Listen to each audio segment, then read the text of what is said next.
This is the pools of Bethesda. Looks, I'm sure, quite a bit different than it did in Jesus' day. I mean, for one, we don't see any water there. I want to tell you for just a few minutes a little bit of a story where God has provided healing in my life that gets interconnected with this place from a trip a couple of years ago. But about 3 years ago, I had an early diagnosis of prostate cancer. It was only caught because my physician decided to do a PSA screen on patients under 50. Well, in the process of that journey, which was incredibly stress-filled for about 2 weeks, my wife and I, who live our lives pretty openly on things like that, we decided we're going to share with our friends so they can be in prayer for us as we make decisions and the like. And hearing the cancer word was not one that I expected ever to hear. Heart disease, high blood pressure, all of that. C word in my family, nope, I'm still the first one that's had such a diagnosis. So it was very stressful. But once we decided to tell people, I called I called one friend of mine that morning, very Pentecostal background, and he was the first person to pray for my complete healing. And a little later that afternoon, a young man walked past my office, and I decided at that time, because I knew he was getting ready to get some news that his family, it was going to be challenging financially to his family. And I work in higher education. He was not going to get the financial aid that he was hoping that he would get. So I decided to call his father, who was in Texas. And while I was talking with his father to encourage him, I said, you know what, why don't I just tell him too? This is another man who can be in prayer for me. And so I did. And first off, I've never had this experience before, nor have I had it since.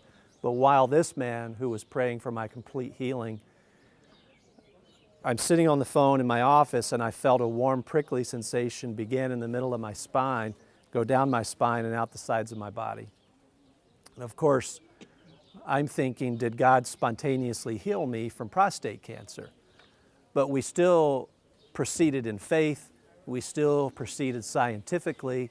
One thing I do know that occurred at that moment in time was that God provided a peace that was beyond any understanding I could fathom. No longer was I stressed in this journey. I was incredibly at peace to the extent that some of my friends thought I wasn't taking it seriously. But we went on and we started learning about nutritional components to health. The long story short is I had another test which verified the cancer was still there. It showed that it was a lower grade than the first one did. 1.5 years to 2 years later, the test continued and the PSA was decreasing, plus an MRI that I had, which was apples to apples from the one 2 years ago, showed a perfectly clear prostate gland. And it's interesting how it was tied in. We got into Israel 2 years ago, and I had to stop on the long bus ride from Tel Aviv up to Tiberias. And I was the one that had to say, you got to stop the bus for me. Because, you know, nature called. Everybody on the bus, 90% of them I did not know. And the guide, Gila, said, you know what, Israeli men do this all the time.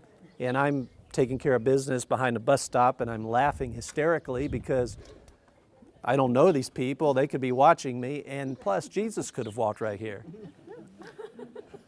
So while I'm out there, Ned decides to tell the group about my prostate cancer diagnosis. He wouldn't have told them that had I not had to raise my hand and take care of business. Well, they decided, unbeknownst to me, a little bit later at the pools of Bethesda to have a healing, laying on of hands and a prayer of healing for me. Well, we're not worshiping this place. But this is a place where God's Word tells us in the Gospel of John that Jesus did heal a man here. So it is a place that reminds us of things that Jesus did. God is not limited by time, space, or even theology. In Matthew, we were reading yesterday in Capernaum about Jesus healing the servant of a Roman centurion. We don't know what the beliefs of that centurion's servant are. We don't know that. And it wasn't dependent upon faith, it was the centurion's faith that Jesus healed through. So theology, time, space, all those things are out the window. God's not limited by those things. But in this tapestry, and when God performs a miracle, usually there's some aspects of that story to be told that will provide blessings and encouragement to other people.